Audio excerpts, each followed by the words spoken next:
Hello and welcome. So we're doing a little roundup of all the best bits from Media Marketing Minutes. I think that's the idea. So I'm joined here by... I think we're just going to talk about what's been happening. haven't even introed him yet. And you've already got it wrong. Hello, today I'm joined by Alex Saxon and Fergus Dyer-Smith, and we're going to be talking about some things, including the Super Bowl and IGTV. Let's just do this. So just as a point, if I haven't seen any of the Super Bowl ads, is that going to impact this section? Well, it might do, because you're not the only one. But Alex, apparently you have. I did. I watched some of them. I watched all of them. Okay, great. So well, I at feel least somebody has not some live. input. Yeah. Being in England, I didn't do it live. And it's 6 hours long or something, isn't it? So okay. as the host of this feature, what I'm going to do is I'm going to throw some numbers around just to start with, and then I'd like you to try to complete the sentence. Or just tell me what the number means. So we have the number 6,794,306,243. What? People big on number. Earth? It's a big, I mean, it almost could be the people on Earth number. People that watch the Super Bowl. I'm feeling it's Super Bowl related. The number of people that watched the Super Bowl, the number of beers consumed while watching the Super Bowl. No, it was the number of TV ad impressions. So How do they measure that then? Well, it's the number Nielsen. It's the number of people that Sounds like saw an ad good guess. Yeah. on television. Wow. Slightly smaller number, 63,138,048. The number of those people that then purchased something off the back of it. No, it's probably too soon to tell. But that was the online views of the ads. So, I mean, TV significantly bigger than online there. Wait, hang on. So they're suggesting that almost the entire population of Earth. No, hang on a sec. You got how many ads were there? Oh, right. There Super were Bowl expert. 20, 25 ads. So And then 6 how many billion times were they divided by- played? Well, once each. Once. So, 6 billion divided by 20 odd. yeah, you take the total audience, times it by 20. So it's about a 20th of the world's population saw a Super Bowl ad. So it's a big thing. It's All a right, really that big thing. That makes sense. Yeah. Who spent $11 million US on their ad? Oh, I do know this one. It was Michael Bloomberg. And do you know that is the equivalent to the average American buying a pizza? Jesus. When you take his net worth and then just match it with how much most Americans have. Yeah, but Americans love pizza. So I think if they had the money, the average American would spend $11 million on pizza. It's plausible. Yeah. So that's about all I have in terms of Super Bowl, because I haven't, like you, seen... Well, I've watched a couple in research. I saw the Donald Trump one, which I know we're not supposed to talk about, but we can talk about it. It was hilarious. But tell me about all of the ads that you've seen. All of them, yeah. I'll just go through every single... No, don't.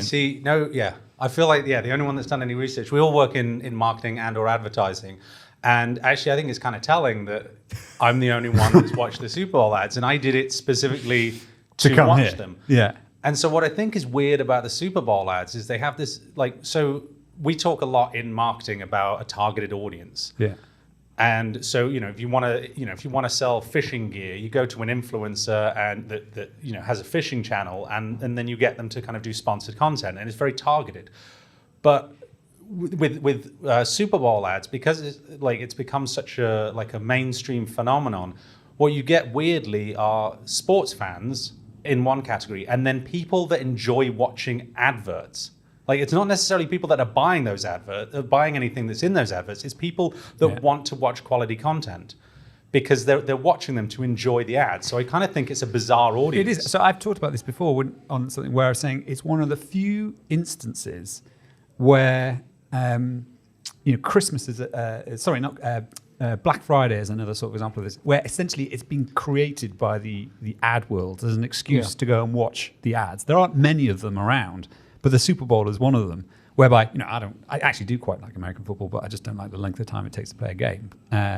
But the ads in the middle are sort of the interesting bit to me, despite the fact that I haven't watched any of them. But I did last year, so We'll talk about them then. Yeah, but I think that's what's so bizarre about it is that it's a construct essentially. But it's also becoming sort of a very it's kind of always been like this as long as I've kind of had any sort of interest. But it's sort of, I think, way more apparent now with the Tide ad, for example.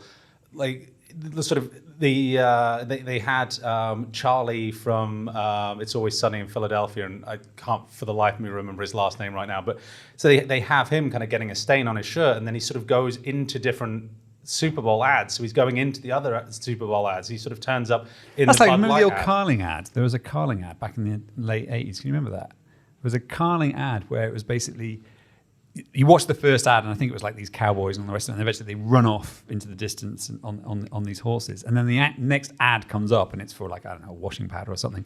And sort of halfway through this ad, suddenly, woo, this whole sort of horse sort of runs through it. And then there's a series of, they basically took over the entire ad slot that existed between two halves of a program. And all the ads were sort of fake ads with running Carling Black Label. And then there was some tagline. I think it was Carling Black Label. They actually did that last year as well, and it was again with Tide. They did that, whereas like this is not a such and such ad, this is a Tide ad, and Right. they actually sort of like kind of Yes, yeah, I mimicked remember, those ads, and then kind of redid their version. So Tide are big on sort of like pushing into other brands, which is sort of on one hand you sort of think, well, that's kind of cool, and actually Tide's a product that kind of transcends a lot of other things and is useful and necessary as a cleaning product in kind of all walks of life.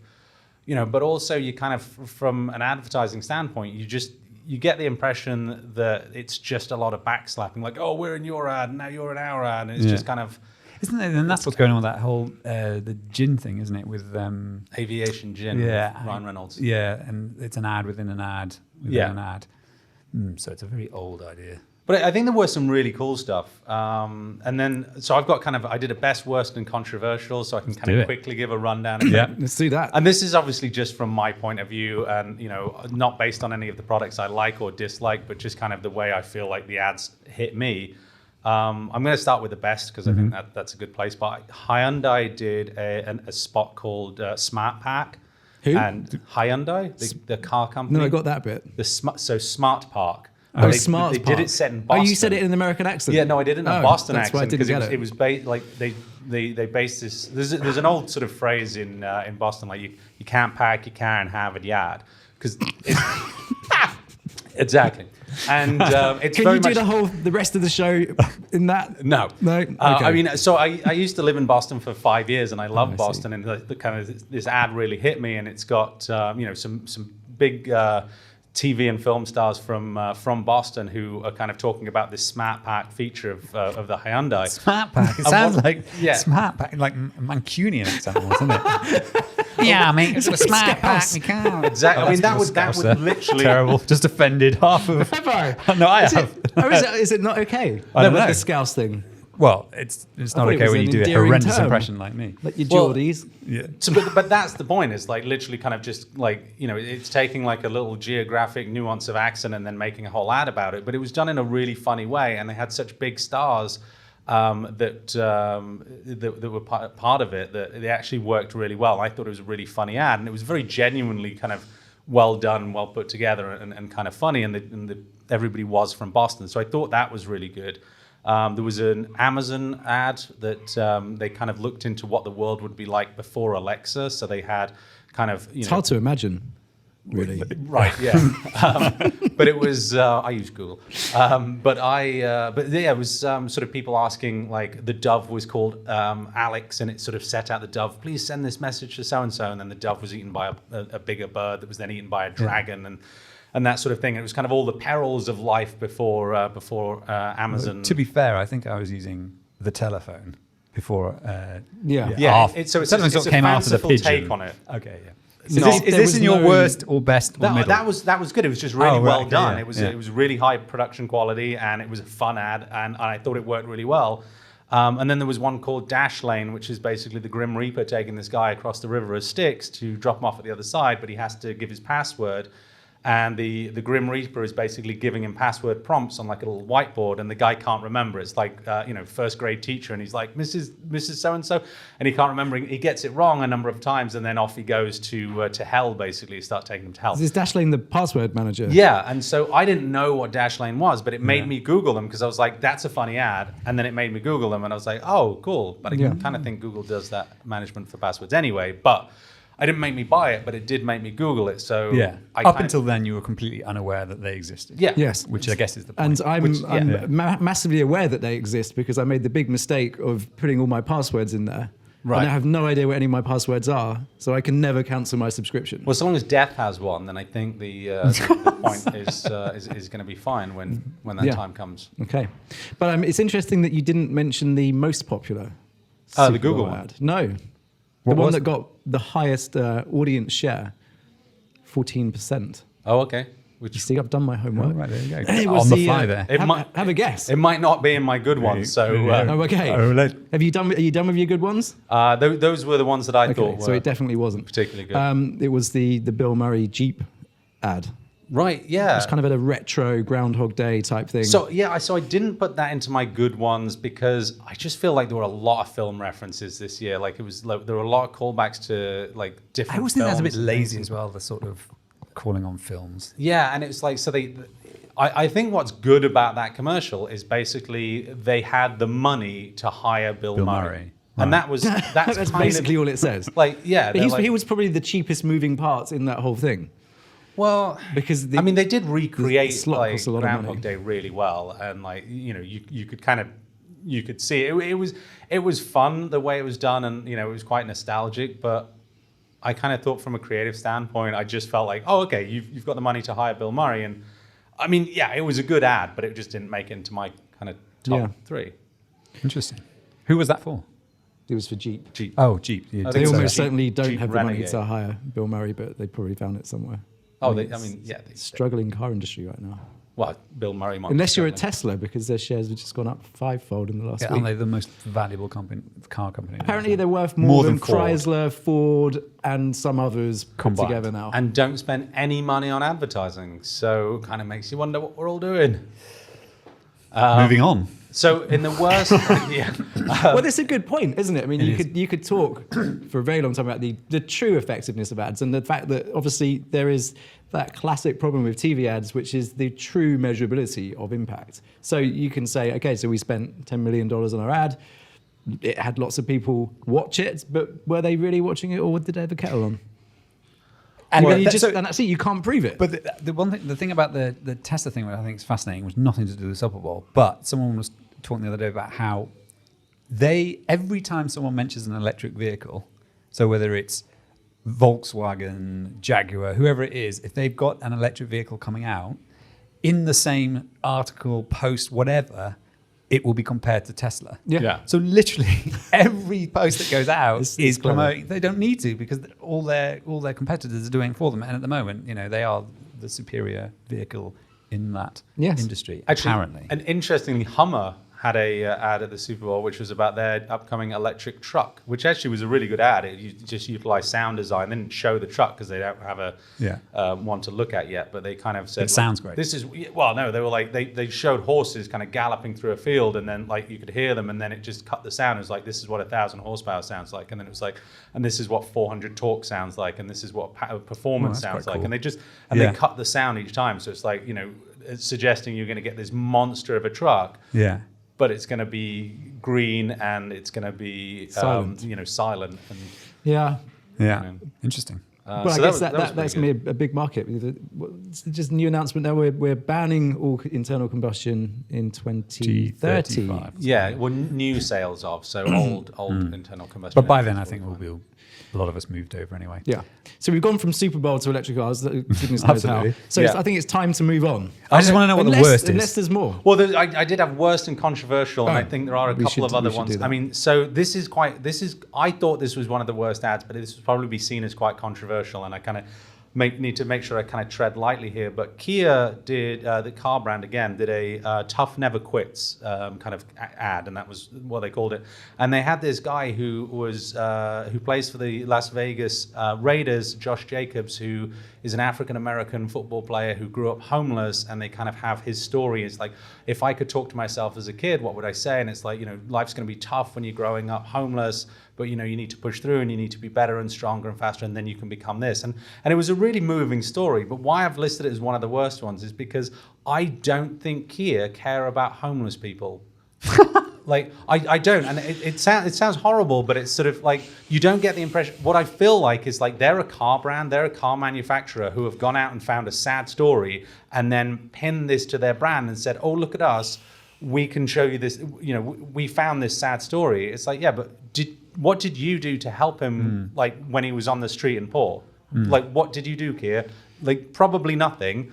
I haven't done a huge amount of research into how they donate money to homeless people, but you don't get the impression that like Keir are out there single-handedly trying to solve homelessness. So it's just like I feel like disingenuous. The feel-good ads. I think the Google Loretta one got a lot of slack. I mean, stick.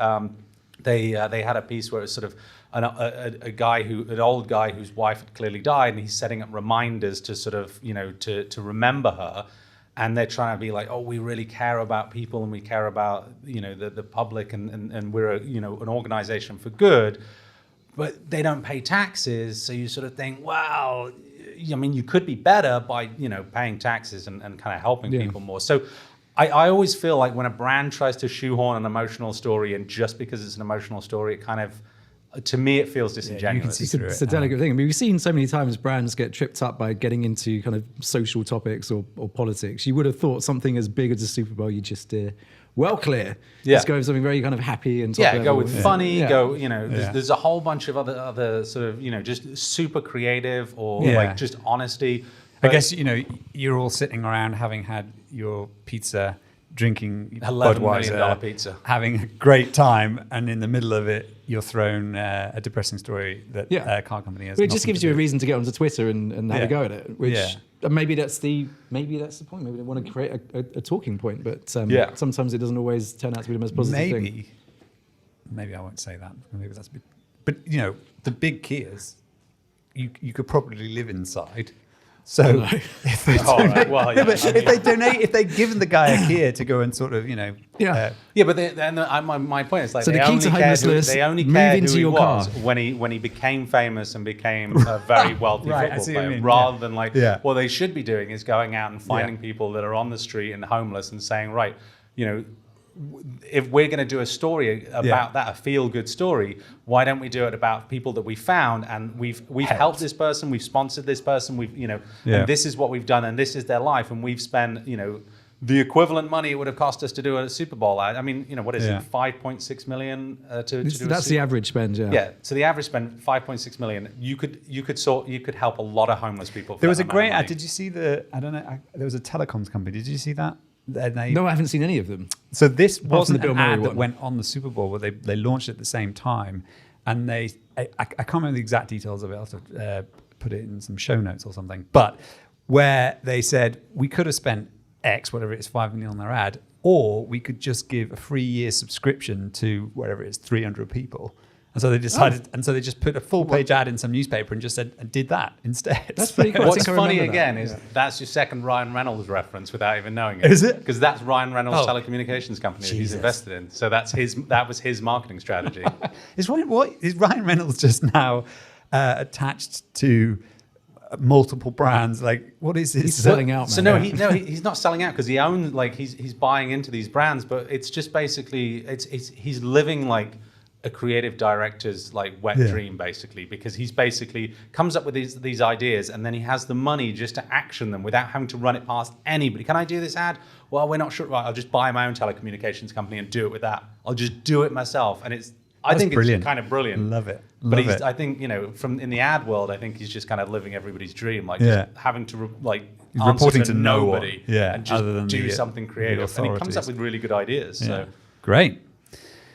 So if you were the CMO of a big global brand, would you do a Super Bowl ad?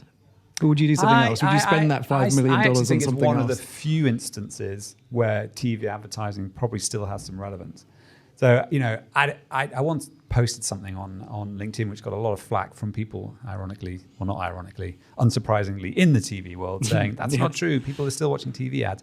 I can tell them now they are not. In my house, I do not watch TV anymore. My kids certainly never watch traditional TV. No. They are not being exposed to traditional television ads. And I'm sure there is still a market out there, but they're probably over 50 mostly. And it's dying. It's just, there's TV in that form, I think, is on its way out. But the Super Bowl, and Sport perhaps is different. sporting Sport is- generally, yeah. you can only get it through, until Amazon go and buy up all the rights, Yeah. which appears to be happening as well. You can only get it through some sort of terrestrial TV. And so, the Super Bowl, you're going to capture a lot of people in one hit. And if you're a big consumer-facing brand, where else can you get 6 billion or 20% of the population?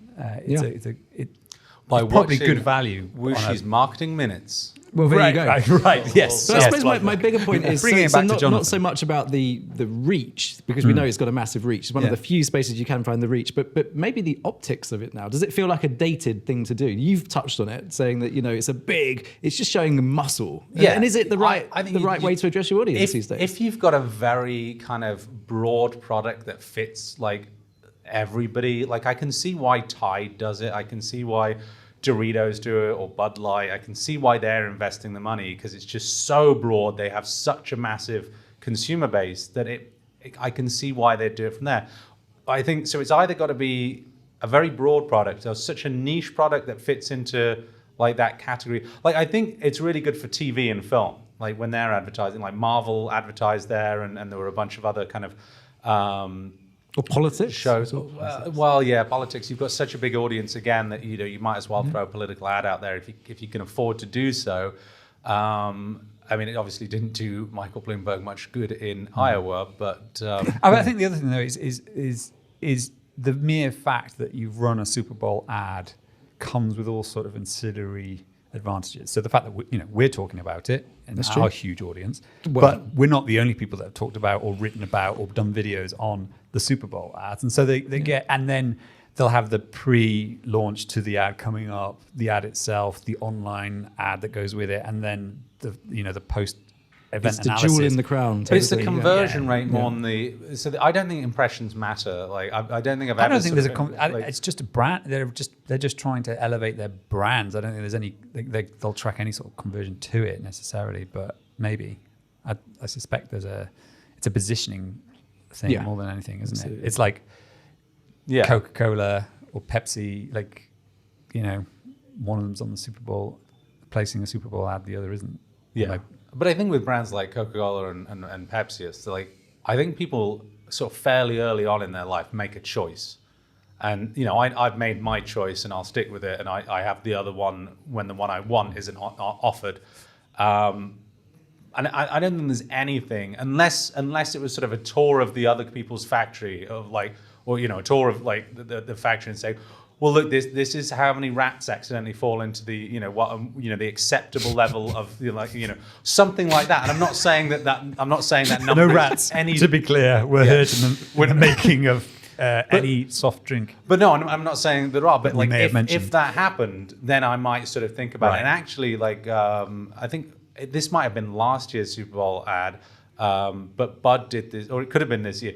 I did watch kind of some of last year's as well, but Bud was doing this whole thing that they don't use corn syrup. Bud Light don't use corn, and everybody else does. So they kind of went around their competitors and sort of said, Miller Lite use corn syrup, and these people use, and then that might be a sort of thing like, oh, health wise, but like if it's all the same, like you've made your choice, and I don't think any ad's gonna change that for you. It's like, so advertising doesn't work. That's not true. I just think that sort of advertising, certain products, certain brands. I mean, the thing is, I think they say you're more likely to change the football team you support than the bank that you bank at. So there are certain brands that are ingrained in, but they're ingrained in for a reason, and a lot of us don't know why. That's true. Yeah. Shall we move on? Yes, let's do that, please. So I think we've talked about Super Bowl as much as we possibly can. So let's talk about IGTV. Let's. Yeah. Is it a flop? I want to know. Do you even know what it is? Well, you not really. No. So I'm a very sort of casual Instagram user, and by that it's sort of basically my wife saying, "Can I post this on Instagram?" I'm like, "Yeah, fine, whatever." Like what sort of things is she posting that well, she needs permission? Anything, any picture of me flexing due to GDPR, I get her to sign a disclaimer. Yeah, she has to. I have to sign a model release form. It's this whole big thing. God. But like so I don't really use it, and then to sort of learn that it was gone, I sort of feel But like it's not gone. But I just want to frame this slightly. So there's talk. But the button's been taken away. Thank you. So the Yes, button's that was- been taken that was- away, which so sort of means that, to me, someone that won't go looking for it, it's gone. Yeah. So there are people saying, is this just Facebook optimizing the user experience? They found out that not many people click on that button. So obviously Instagram is massive. A lot of people come into Instagram. And then there's an IGTV button that you can click through, and suddenly you're in a world of vertical video glory. But not that many people are clicking it. So they said that's the reason they're getting rid of the button. But the more cynical amongst us might say, look, is this a big demotion? After all, they're getting a competition left, right, and center from people like TikTok, which is massive. But IGTV never really took off. But the thing is, one of the things, so the route into IGTV normally has been you see something in the main feed, which is a longer video than whatever it is, 30 seconds. Yeah, it can be unlimited, I think. Yeah, and so then you click on that and that takes you into the IGTV experience. I saw something, I think it was today, that was saying that, Instagram actually now is making up a significant proportion of their advertising revenue, something like a quarter, or maybe it's a third. Yeah. So, and yet the video part of Facebook, Instagram, whatever, has not really been worked out yet. They just have not cracked that market to the same degree that obviously YouTube has. YouTube having recently just, carved out or shown how much money they're making through YouTube, which is in, whatever it was, 15 billion or something. It's they made a last huge year. amount, yeah. Yeah, a lot of money. And I think that the issue surrounding it, and I've always had this issue with Facebook's approach to content generally, is that the people that create it they are not growing an audience. There's no benefit to you as a No, as the a monetization just isn't there on There's on zero IGTV. monetization Yeah. that comes out of the back of it. So you build up an audience on Facebook, which you don't own. So, as many brands have discovered, they built up these huge audiences on Facebook, and then they changed the algorithm. Now you can't even get to them. You have to pay to get to your own bloody audience. So, there's no incentive for me as a creator to go on Facebook, or for that matter, Instagram, and build an audience, because I'm not going to make any money. I don't own the audience, and so I go to the other channels. TikTok could potentially. But TikTok are taking it really seriously. So they've just launched their kind of their creator marketplace, which was originally, we talked about this on Media Marketing Minutes, but it was originally put in place to support publishers and influencers who want to connect directly with brands. So they're actually kind of helped to facilitate that relationship. And they've got a big brand partnerships team. They're working very kind of closely with influencers and publishers to help them to monetize. Facebook, it feels like it's always been almost a competitive relationship. There's been this whole thing of Facebook kind of taking a lot of ad money away from publishers, away from creators, and then not really doing too much to share it. We talk about that $15 billion revenue number from YouTube, but 60% of that went back to creators. Yeah. And if you consider for that 40% that you pay to be on YouTube, they provide all the tech, all the ads, all the audience. You just got to make the content. It's a pretty good deal, but IGTV not Can I quite just there. clarify something with IGTV then? Is it that people weren't clicking on the button to make the content, or weren't clicking on the button to view the content? Or To view both? it. It's viewing. Yeah. Viewership So is that's not coming good. down to sort of consumers as much as creators then. And I think the thing with YouTube is you go to YouTube to watch a video. That's Yeah. it. There's nothing else on YouTube. It's very obvious why you're there, and it's when you've got time to watch videos. Personally, Facebook and Instagram, I never watch videos on them. I'll just scroll through because I'm looking at pictures, I'm catching up with like what friends are doing, and I've always kind of felt with you sort of almost shoehorning something in there that the platform wasn't originally designed. I mean, Instagram wasn't designed for video straight off the bat. It was just for photographs. But Facebook wasn't designed for anything other than kind of sharing sort of updates from friends and family. And then it's kind of growing into something that's kind of this hybrid of everything else that's out there. But there's already a platform that's so dedicated to video that if you want to watch video, you go to YouTube and you watch videos on YouTube. And, Instagram is probably more consumed by, if you're on the train and you're kind of scrolling through stuff, or Facebook and that sort of thing. But like at those points, you're not necessarily watching video with sound because you're probably listening to music or doing something else. But like YouTube's so dedicated to video, you're going to be listening to it, and it's going to be kind of a viewing. And it's going to be good content as well, because YouTube, you find the creators are putting a lot of effort into their content because they're running small businesses out of it. This is how they kind of survive, through that monetization mechanism. On IGTV, what they're saying is a lot of the content is just repurposed stuff. There's not a huge amount of original content going up because people can't really support doing Yeah. it. They can't No, can't Well, support and that. that's what we've seen from the working in the video world. It's like you always get someone say, "Oh, we'll do this video, and we've got it. We're going to put it on YouTube and our website, and then we'll do a recut for Instagram and a recut for Facebook." Yeah. It's like so you're just recutting the same, you're repurposing the same content, and which is good because if you're driving traffic to your YouTube page for people to watch that content there as sort of a little teaser or something. I'm not saying like, "Oh, stop putting videos on on social media." And just but it just drives traffic because where you should be watching it is full form, the proper size on YouTube. And but I think that's because if you're thinking about those platforms, you have to think about the context that, as to your point, people are consuming the content on those channels. So the way we as a company, Wooshi, uses Instagram is more like this is the behind the scenes of our business. Yeah. And so it's quite throwaway, for want of a better word, content. It's quick stuff. We're not trying to create massively polished stuff because it's just supposed to be a window into part of the business that you wouldn't get to see. Stuff for YouTube, on the other hand, more effort goes into it. Obviously, we use LinkedIn a fair bit, even more effort goes in there.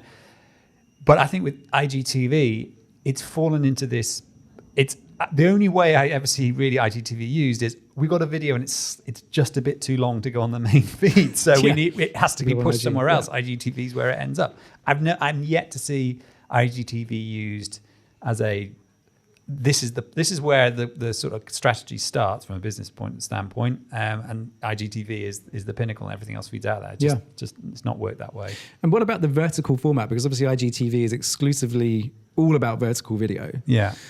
And there's been a lot of kind of talk about this almost kind of failure of mobile video, kind of mobile only vertical video to really deeply engage in the same way that the kind of YouTube style does. Do you think that it's a problem with the format maybe? No, or? Because you look at TikTok. I quite easily can get lost in TikTok, and I'm 43. It's not, these are very short videos though. They are, but that's well, I don't know for longer, but my point is, vertical video does work. I mean, there was a lot of people, you can't do video vertically, and a lot of especially 5 years ago when it first came out, it was like, oh my goodness, you can't shoot things vertically. Remember, it was like the biggest sin ever to shoot something vertically. It's not true. Plenty of people spend hours, me included, well not hours, but several minutes, just in the tens of minutes, scores of minutes, looking through TikTok videos, and I'm engaged. And sometimes, once you got past the stuff which you got to get off your phone pretty quickly, but there are things in there which I engage with, a lot of the magic stuff, all that sort of thing. It doesn't matter, it's vertical, it's absolutely fine. In fact, that's actually a better format because it's on my phone. I don't have to sit with it that way. So and when you're in a meeting, when I'm sitting on a podcast and I'm trying to look. Yeah, like if you've got your phone that everyone knows you're watching a video. Yeah, you'll see me checking my phone. Oh no, I can see your point there, but oh look, the monkey. And so if the content's been made for vertical, then it's fine. Exactly. It's you've got to fit the format. You can't shoehorn. You can't shoehorn in horizontal video vertically. It's difficult. It's just you're going to cut too much off it. Yeah, and it's gonna look weird. It's very tall buildings or something. Yeah. Well, as we know, IGTV are kind of under attack from many different new apps. We've talked about TikTok, but there's a new one, new old app. Yes, a new old called app, Byte, which is, I hope to God, it's as good as Vine. Have you been on it? I have. Have you been on it? I have not. Yeah. I have read about it. And it's Vine. Yes. Vine is back, which is brilliant. Great news. So 6-second loopable videos. It's the creator of, what's his name, Don Hoffman, the founder of Vine, who sold it to Twitter. When was it? 2006? And then they shut it down in 2011. They just didn't use it. It was such a shame. Why did they do that? I do not know, because I think Vine was one of those things that Twitter acquired. You thought, that is a great move. Let's kill it. But I think at the time Twitter was having all sorts of issues. I mean, it's still got issues today, but not, at that time it was under all sorts of, pressure to be the up against Facebook and up against, it's never going to get to that size. But the thing about Vine was, it was almost like it was the Vimeo, the sort of talent that was on Vine, were the same sort of people that were also on Vimeo, producing really great, engaging stuff. And I mean, I remember when it first came out, we did some stuff with Wooshi where we put up these 6-second competitions, and some of the ingenuity and the sort of creativity, it was just fantastic. So it's almost like TikTok for serious creators in a Yeah, way. I always used to use Yeah. Vine as creative inspiration for things that you can Yes. just unpack and just Yeah. turn into longer formats. It's just moments of brilliance. It was all the time. amazing, and it sort of it always shocked how much creativity you could get into just 6 seconds. Yeah.